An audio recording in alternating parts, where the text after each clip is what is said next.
guess what? Toph is the guilt-ridden scumbag. Now everybody knows. Well, it's true, but I am vindicated.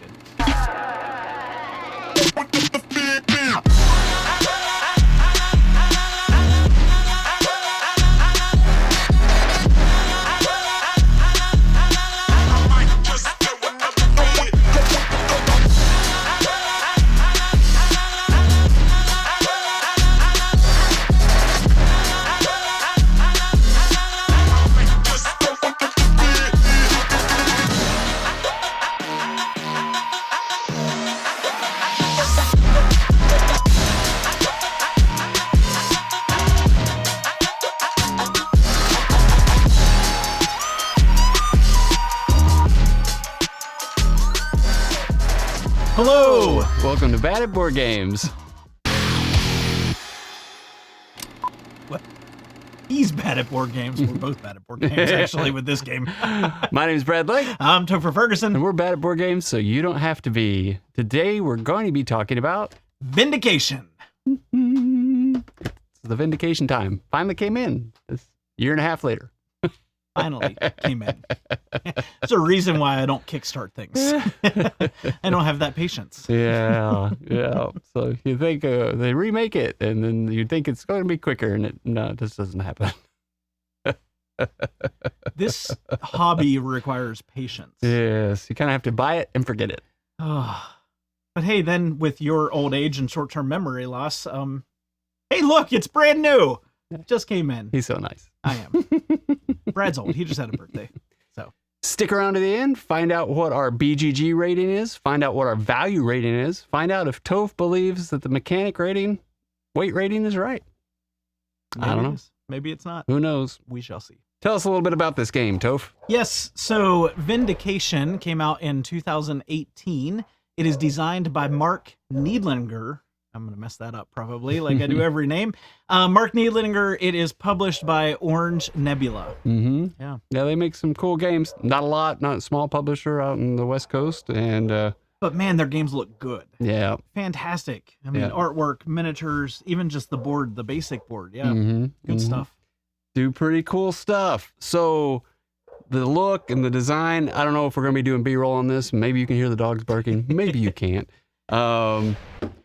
It's a nice production. You get game trays. Now I got the all-in. It came with like metal components. It comes with the miniatures. Came with like all the little promo packs they have. The box that fits it all the expansions, all sleeves. I got the player mat. You name it. You know, it came in this box. So it's well done. The artwork is beautiful. The theme doesn't really matter. We can get to that a little bit, but it's fun. Like some of the things that you pick up with it. But it's a cube pusher. It's a great looking Euro weightish game. Yeah, I would say that. Yeah, I would say that's true. So, what do you think about the theme? So, actually, a really good question.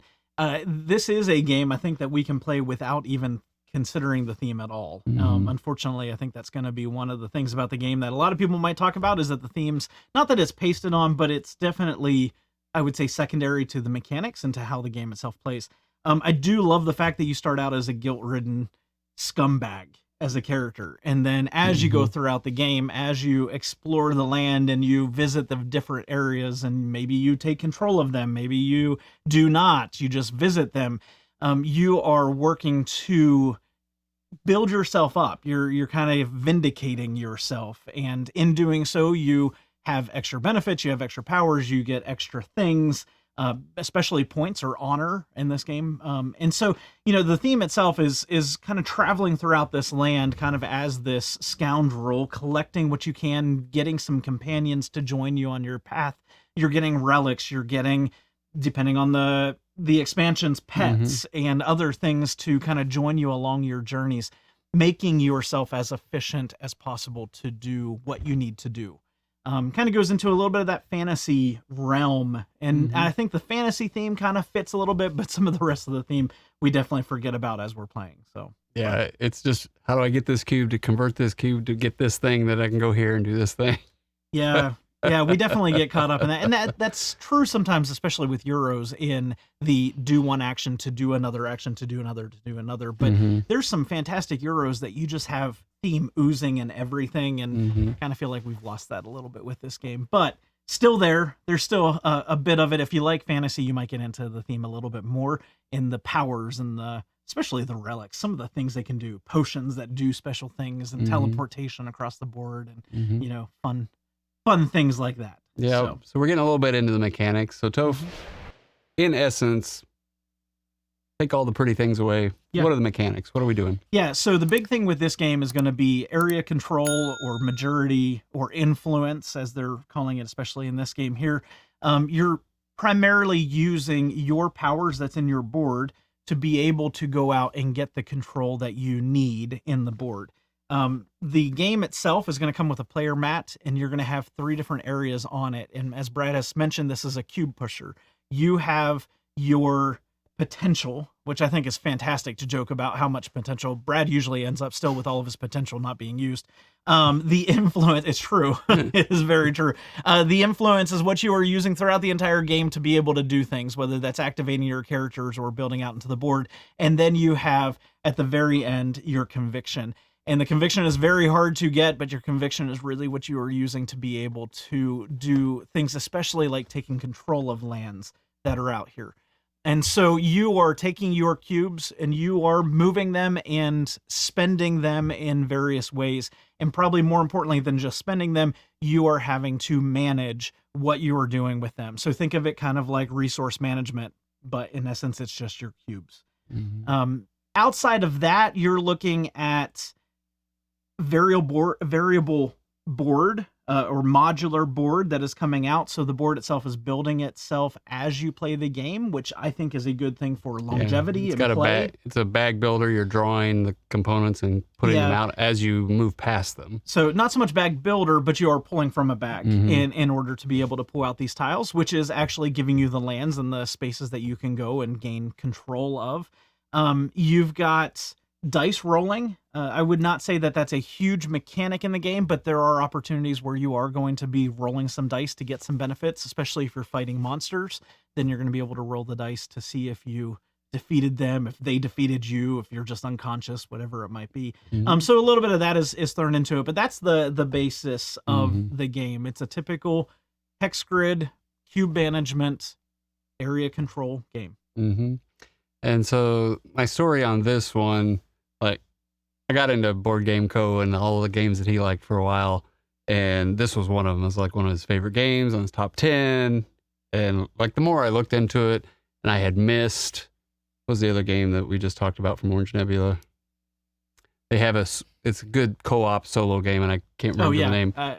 Yeah, we'll remember it in a minute. But I missed that one, and then wanted it and couldn't get it, and so I went ahead and I'm waiting on the next round because I did back it the second time it came out. But then this one came up kind of in between, or I found out about the late back, and I was like, no, I'm gonna get that. And then like this was one where I'm like, and like I've said before, in that November time frame, I seem to be weak and go all in on something. Like Oathsworn I went all in on, which I normally wouldn't have. This one I went all in on, which I normally wouldn't have. But I like the components. I like what it is. Got way more than I'll ever need. That's probably why I don't go all in on things most of the time. But it, and it took a little while to get here. It definitely took a little bit of time. So, what did you think about it when I like you hadn't heard about it when Not I brought really. this to the table, and we've played it a few times now. Yeah. I knew very little going into it. I ended the first game extremely excited about playing the next game. We sat down to play. One player in our gaming group had played it before. We played 5 players, which is the max. This is a 1 to 5 player game. There is a solo variant in it for solo play. And we sat down playing it 5 players. One had played it before, but he had said it had been a long time since he had played it. So kind of 5 new players to the game. And I feel like all of us, with the exception of the one that had played it before, who wins a lot of games, not Ashby, actually. Ashby lost terribly the first game. But we sat down playing it, and all of us were together. All of us were about the same in points the whole way through the game. All of us were doing different strategies. All of us were kind of doing different things, but yet at the same time, nobody was blowing away except for Derek. Derek definitely did, but we were able to catch up slightly to him, and then he blew away again at the very end. But take him out of the equation, I was just like, this game is a game that all of us are doing well together in. And that is important in a game, especially with a gaming group game, that all of you, nobody feels like they're getting blown away. Nobody feels like the game's not worth it to keep playing. We all have fun, whether you're winning or losing with it. I definitely, the very first play, it was like, what am I doing? What is going on? And then immediately it just clicks. And from that point, it was this fun game of what Brad likes to do, moving one cube to make something else, to turn into something else, to get another benefit. The thing that makes it even more fun is it takes you many turns to do that. So you have to think ahead, but at the same time, it's very tactical. Where those pieces are coming out on the board, I love this. Always variable play, having to figure out a new strategy on the fly. You can't move very far in the beginning, so if somebody's blocking you, you got to figure out something else to do in the moment. And those things in a game, absolutely love. And that was one of the reasons we finished that first game, and I just said, I like this game a lot. Yep. I like the theme, but I felt like I lost the theme as I was playing it. So that's a downfall. I wish, having seen it initially on the board, I was like, okay, I'm ready for the theme. And then I kind of lost that aspect of it, but we had a blast. We had a blast playing it. And this last game that we played as well, also a lot of fun. I did a lot worse than I did the first time I played, but it's still, it's still a puzzle, and I love puzzles. Yeah. And maybe we're going to jump into our pros and cons. And I guess the pro for me, I've realized, is regardless of if I was winning or not, I was trying to optimize my movements and my score to do the best I could, right? I kind of got to that just like nice zen space where I'm like, I'm going to try to do the best I can, and try to maximize my points. There is some luck in this. If you get the right two cards, and it can just be two that chain with each other, you have a good chance of kind of running away from the pack. But it doesn't mean that the rest of the pack isn't like enjoying it and struggling and trying to find that same synergy in that. So, I kind of found myself, like, is it the best gaming experience I've had? No. Was it a nice gaming experience? Absolutely. So that's one of my pros. It was like, it's not often there's a game where I'm just like, I'm enjoying the play regardless of my score. A lot of times I want to win, and it sucks when I'm like way back in the back, but like, I don't know, this one I felt like, oh, I'm doing things, I'm doing, I didn't optimize as well this time, I want to optimize better next time so that I can work that puzzle and things. How about you? Yeah, I think, you feel good in turns. I think that's another thing that I like about games. When you always feel like you're never doing enough to be sufficient and you're never able to get your goal, then it's not a fun game experience. But with this one, there's always something you feel validated because you are either getting a new companion, or you're getting a tile of some kind, or you're setting yourself up for the perfect move the next time you play. Like, you always feel like you're doing something well, which I really like. Also, we have a lot of fun playing this game, still being able to rag on other people, and that's a lot of fun. I don't like take that games. That's not me. That's not my style of gaming.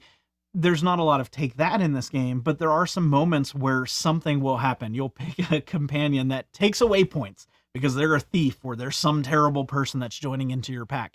When that comes up, the entire table laughs about it, and we all have fun. Even usually it's me that's losing the points with my companions.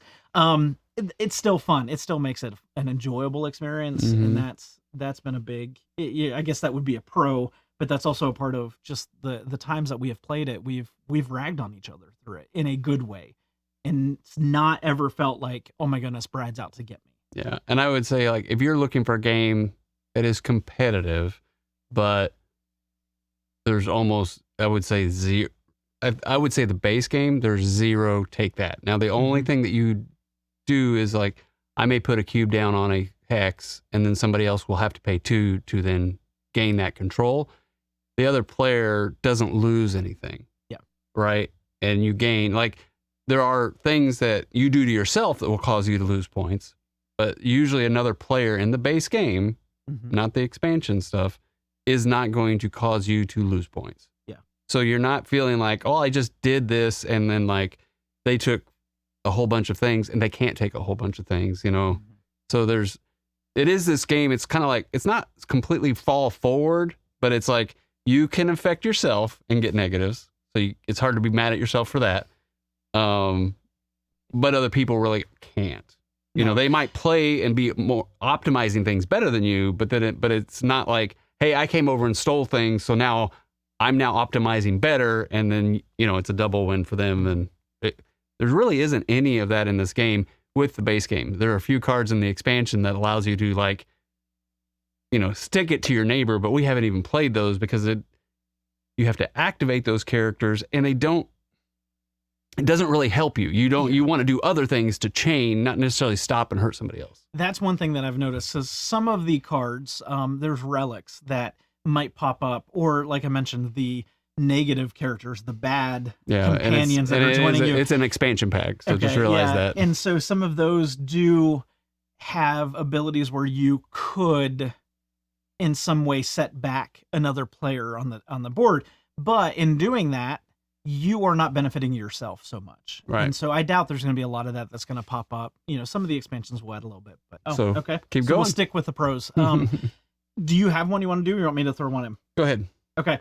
So we've kind of mentioned the cube management aspect. That is, for me, one of the absolute best things about this game. I love it, and it is so frustrating because I feel like I never get what I need to, but that's part of the fun of trying to figure out how I can. And this is what I love right here. This is the whole game. This is your tableau that you are working on every single game, taking your cubes, moving them around on this board, and then using them.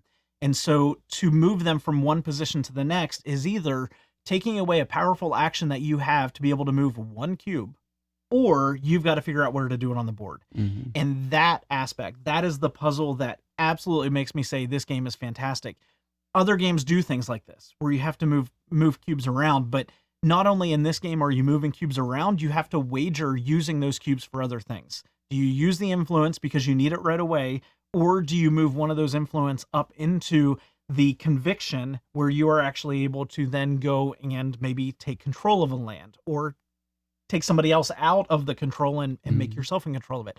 So this aspect of kind of navigating, do I use my cubes for instant gratification, or do I move them for something in the future, is done very well. That is done very well in this game. Yeah, that's the one thing I would say about with Orange Nebula is that I feel like they really have spent a lot of time playtesting and honing and balancing the mechanics. Now the cards maybe not, but the mechanics, like, you know, and it's not just, you know, these 3 spots. They have to go out onto the board, and there's 3 spots, and then you have to combine cubes from 2 spots, and like it's just this, you know, am I going to run out of cubes, or am I going to use my powerful cube or not? Like the way that you're doing all that stuff, and then, you know, I completely agree with Toph on this. The mechanic of how the game plays is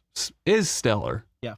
You know, you may not feel like any kind of a theme, but just the mechanic in itself and the gameplay is really nice. And you're so limited. You start out with on the board 6 cubes, which are your various traits. So wisdom or knowledge or, you know, strength.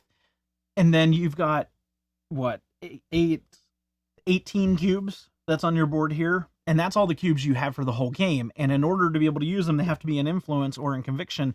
8 of them are going to start all the way back here in your potential. And so how are you going to pull them out? And then when you pull them out to use them, now you've used them. They are somewhere else. So you have to figure out how do you get them back in order to take other actions. And that is not always easy. Sometimes it is, but if you're working to build up, for example, a bunch of wisdom, in order to be able to get a bunch of wisdom, you have to convert knowledge and whatever inspiration into that. So now you have to have twice as many cubes on the board waiting until you can combine them. And those are the things that Oh my goodness, fantastic.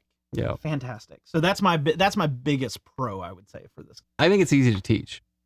It took me a little while to like I watch John get games and you read the rules, like you're like, is this all there is? So you keep watching more and more to be like, okay, what am I missing? Like the complexity, if there is complexity, is knowing what all the tiles do out here. Right. And so like you may spend a little time trying to figure out what the tiles do before you teach it.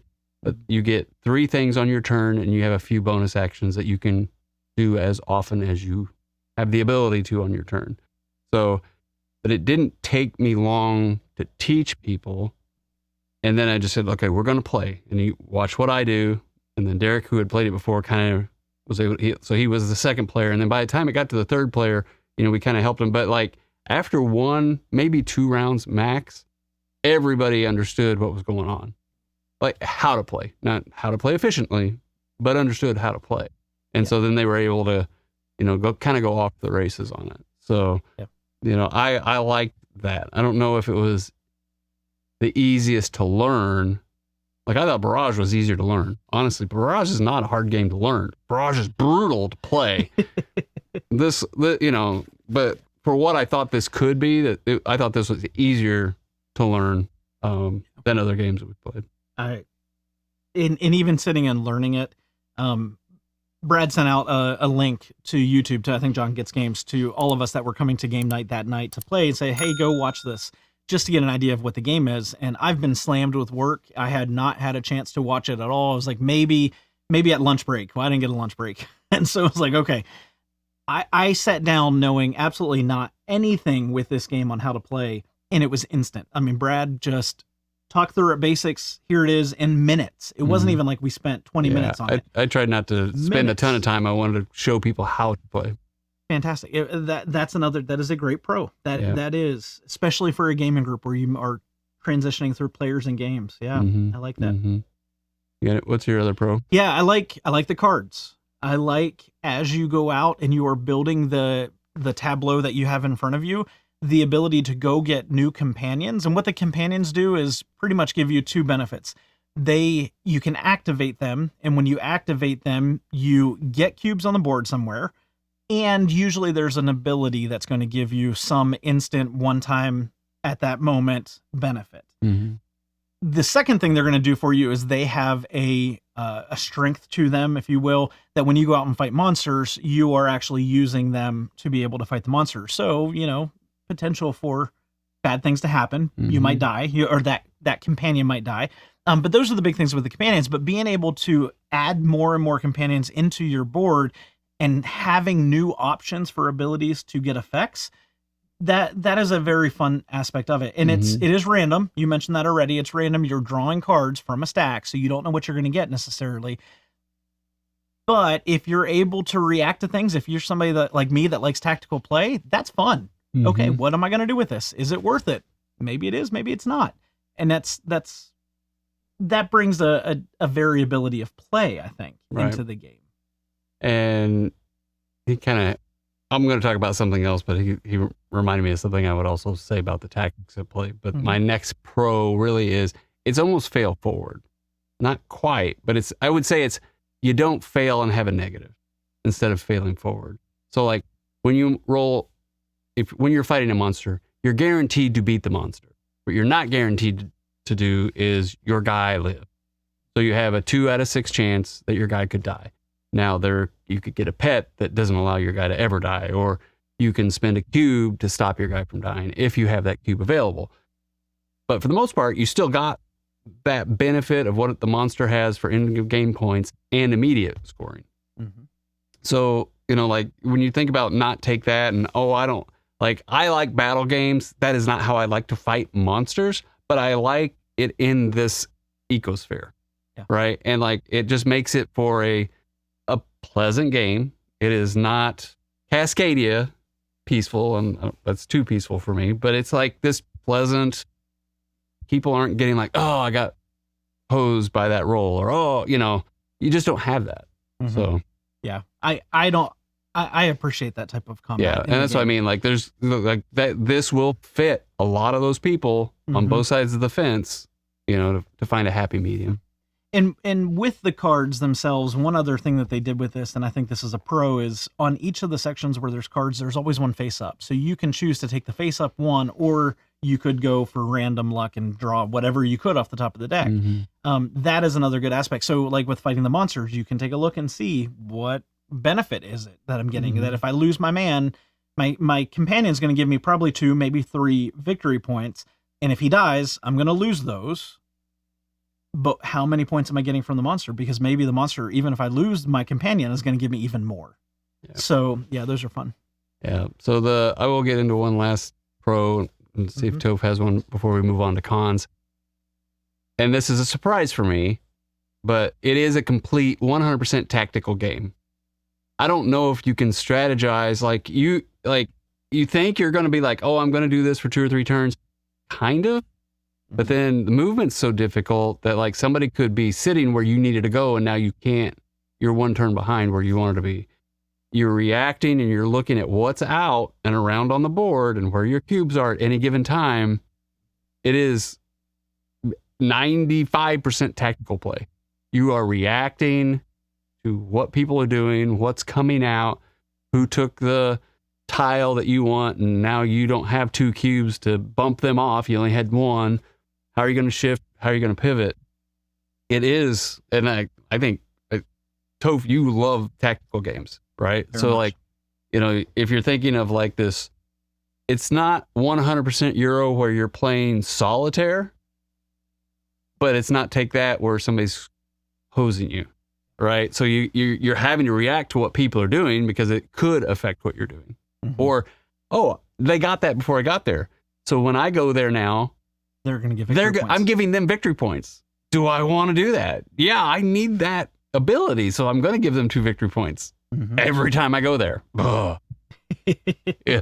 it's all tactical, but it works so well with this game. It does, yeah, and it also I think helps with endgame scoring as well. That's my next pro, and I'll leave that as my last pro. There's more, but endgame scoring with this game, there's several different ways that you can gain victory points, and that could be in reaction to other players. You might be changing it up. Like in this last game that we played, had an expansion card, but I ended up with a pet that allowed me to draw extra quest cards every time I activated that character.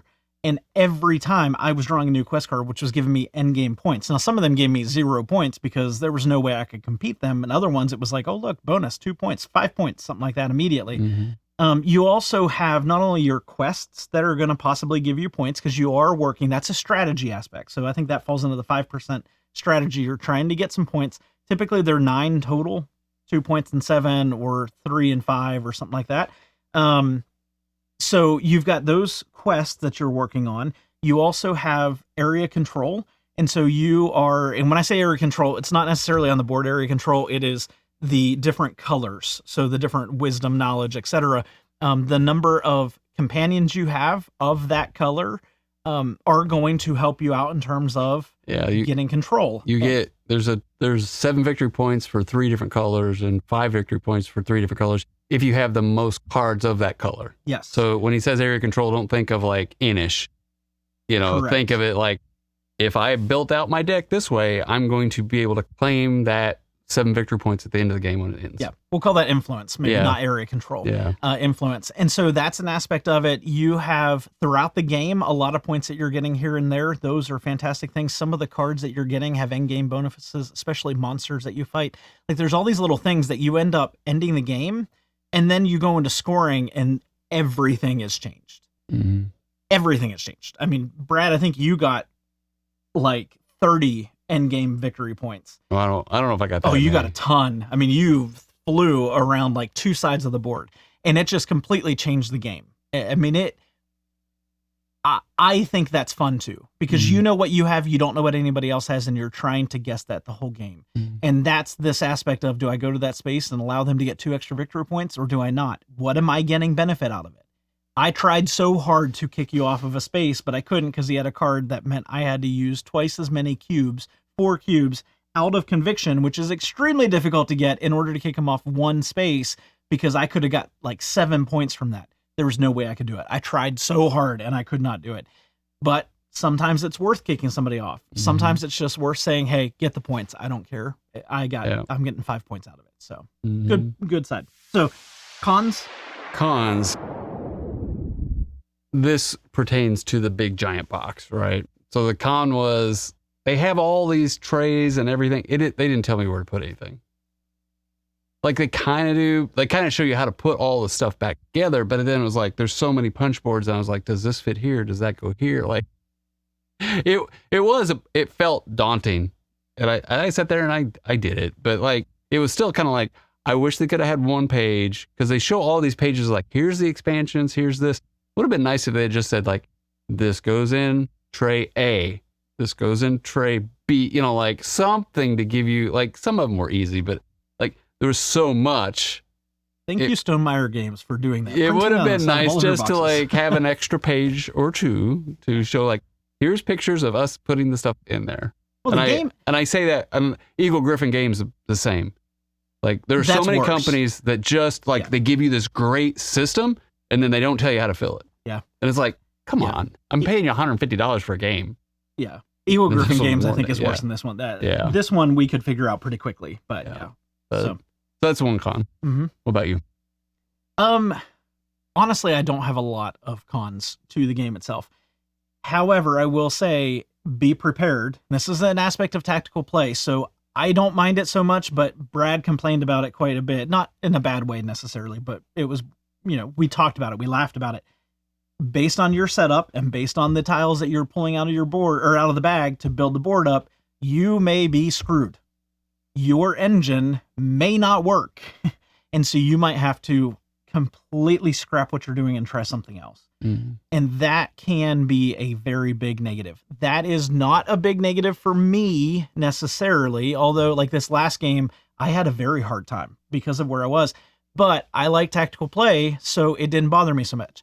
Brad is a strategy player. Brad is very good at long term. I played to the end, but you also are very much let's plan 5 moves out. You can't do that in this game. And I think when he saw where the board itself was set up in a way that didn't work, it made it difficult. It made it very difficult. And I think some people, if you don't like tactical play, that might distract you completely from wanting to play this game because you might get into a rut of thinking, and I understand this anxiety because I have it in my mind, I can't do anything. I'm not going to be able to do anything. And therefore, the rest of the game, all you're thinking is, I'm set back and I'm never going to catch up. So watch out for that. If you don't like tactical play, this is not a game for you. Yeah. But that can be a big negative. But you can still feel like you're doing well. Like I said, I got second in the last game we just played, and I was trying to optimize my game. Mm-hmm. Not necessarily, at the same time you're watching the person that's in the lead kind of pulling away, or everybody kind of catches up to you, and then how am I going to continue moving forward or whatever. But it is a tactical game. Yeah. And it's not isolation Euro. It's a pretty Euro. It's a Euro in a nice, pretty package. Mm-hmm. It is. Yeah, I agree with that. I think some of the cons, and we haven't gotten into all of them, like, I don't think you need, like, there's stuff like, just don't think you need. Mind you, that is everything. Brad bought everything. Base game is not going to have anything that he's talking about here. Yeah. That's not going to be in it. But I can see, I think you paid for things that you may not have. Yeah, there's so much. I don't know where the line would be. But if you wanted the base game, definitely. I think there's also, and we might talk about this a little bit later on, but for the cost of the game, I don't necessarily know if you get quality. I think that's a con for me. I would say the experience for the price.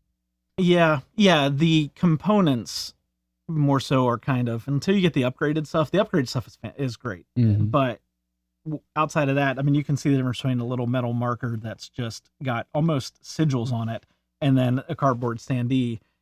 And honestly, you pay a lot of money for this little cardboard standee. So I think that's kind of a negative for me. The artwork, on the other hand, is fantastic. They did a great job with that, but I think some of the quality of it is not quite up there. Like, it's funny, the colors on the board, you get this board, it looks beautiful, Euro, I like it, a lot of browns.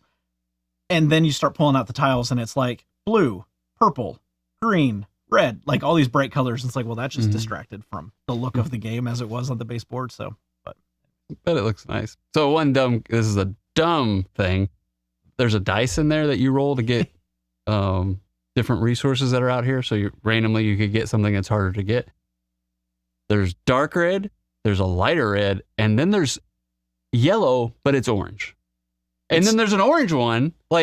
So there's 3 colors. One is very clear, but you're going to have to look at... You have to look at the symbols. Look at the symbol, because the yellow is not yellow. It's orange. They messed up the And then the orange yeah. one is red. And then the red one is like maroon. Also red. Yeah.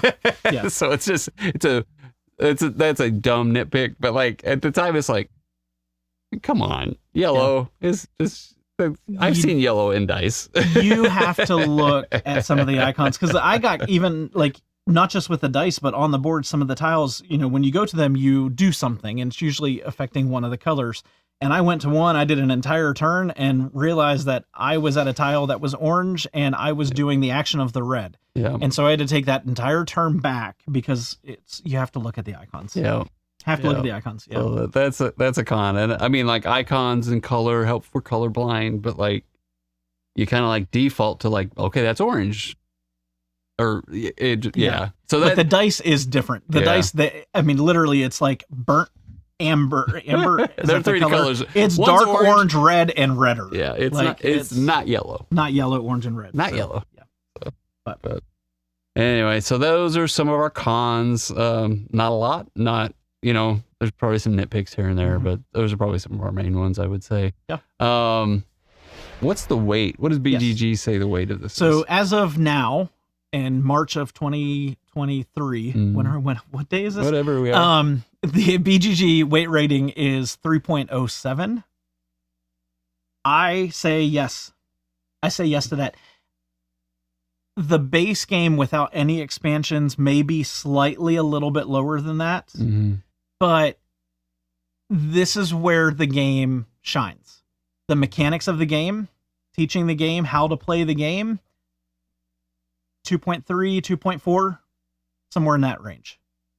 Having to figure out how to move your dice around, having to figure out the synergies of the cards you have, having to figure out limited movement and trying to get to spaces that do things for you, having the tactical play that you have to react to on a regular basis, bumps that up high. And so this is not a heavyweight game. Because we play so many heavyweight games, I think we get jaded, and I initially was like, oh no, this is like a 2.5. It's not. I can see where 3.0 is accurate. So 3.07, I'm going to call that 3.0. This is a 3.0 game. That I think is spot on. It gives me some Castles of Burgundy feel, because you're doing this to do that, but then you have this in-game thing, long-term game going on as well. So like, oh, I got this thing, kind of like Castles of Burgundy. Like, it's not, but you still have some of those. So I completely agree. It's right in there at a 3. Yeah. But that's nice. It's nice to have a 5-player 3-weight pretty board game.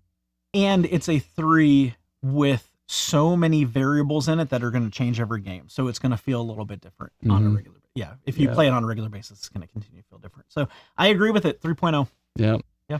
So on to our value rating. Now, I lost my brain on this. So do I think this is worth it? No, I really don't. I mean, like, sometimes you just do it, right? I actually don't remember what I paid for this. I'm glad. It's a year and a half ago. I don't know if it was $350 or $250 or so. It's somewhere in there, I think. I don't think it was $375, but like a lot of money for this. The value for this to the game experience at this price, I'd say it's a 2. Like, it's a nice game, but not for this much money. Now, that being said, getting on to, like, if you were going to go out and buy this Orange Nebula right now, $100? It's $100 for just the base game. For the base game, where you're going to not get miniatures and you're going to get the basic cards. And I haven't looked to see if they have game trays, but typically they have game trays. I think they do. I think they have the game in trays. the base game, but it's $100. You're not right? getting the upgrades. You're not getting that kind of stuff. Yeah, so it's $100 for the base game for this experience. If this were $300, it would be a 1. If it were $50, I'd probably say this is a 5.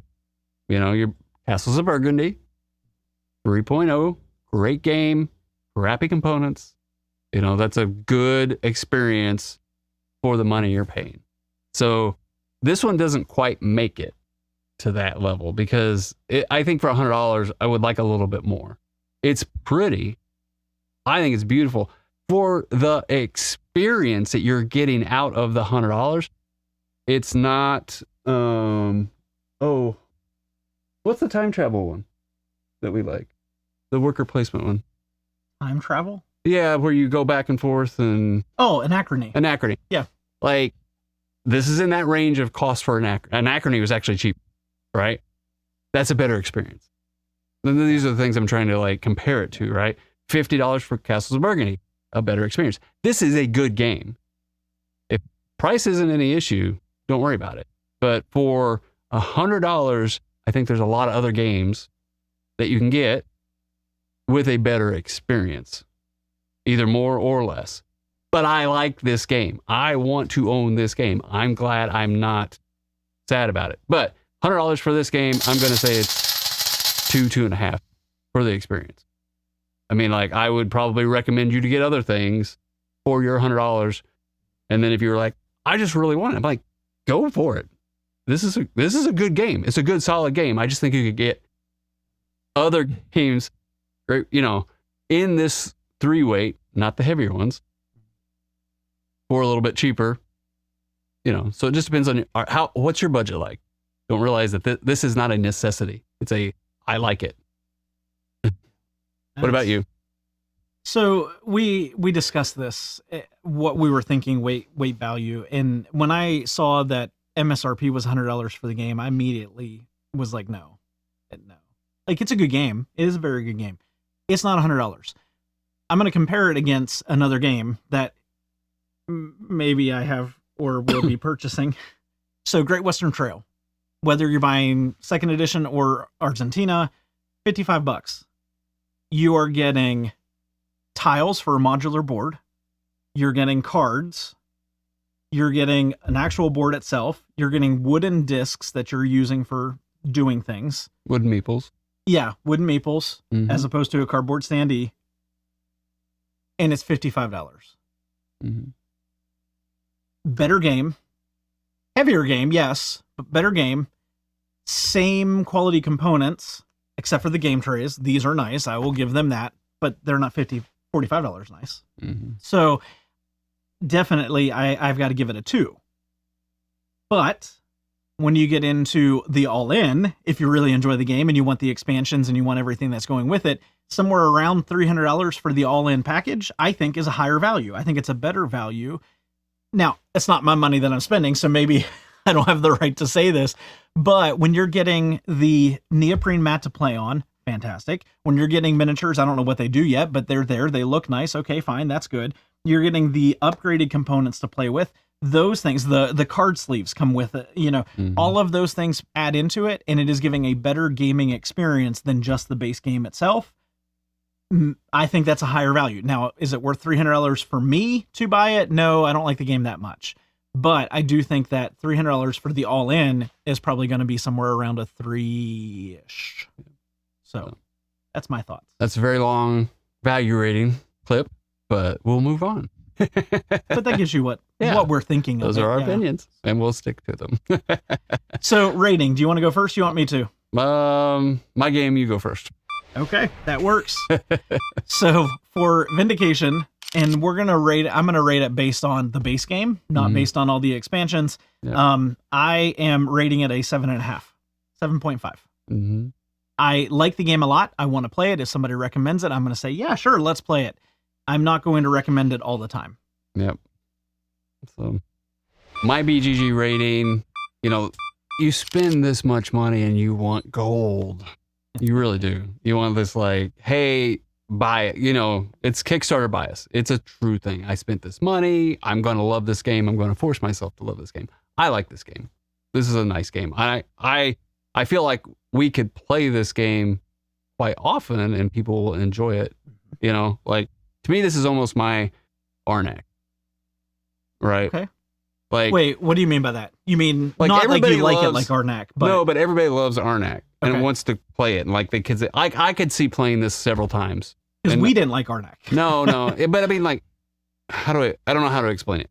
This is a game that I could play over and over and over. Oh, yes. Okay. You know, and like the Lost Ruins of Arnak, people play that to Wingspan. Ever. Wingspan. Yeah. This is kind of like, for me, it's heavy enough and interesting enough and pretty enough that it keeps my interest. Mm-hmm. It is not as, oh my God, I love this, like Great Western Trail. Oh my God, this is Nemesis. Oh my God, this is all the other games. I don't know if this is going to be my top 10. Top 50? Easily. Where? Don't know. But I'm copying him because I think it's a 7.5. It's better than a 7. For right now, maybe one of these expansions in here will kick it up because they got a lot of different ways you can play it and might tweak and be like, oh, for that was cool, you know? Could bring it up to an 8, but right now, it's a 7.5. Yeah. There you go. Mm-hmm. Both of our thoughts on that weight rating, value rating, and our overall rating of the game itself. So what do you think? Have you played this? Do you want to play it? Do you want all in everything?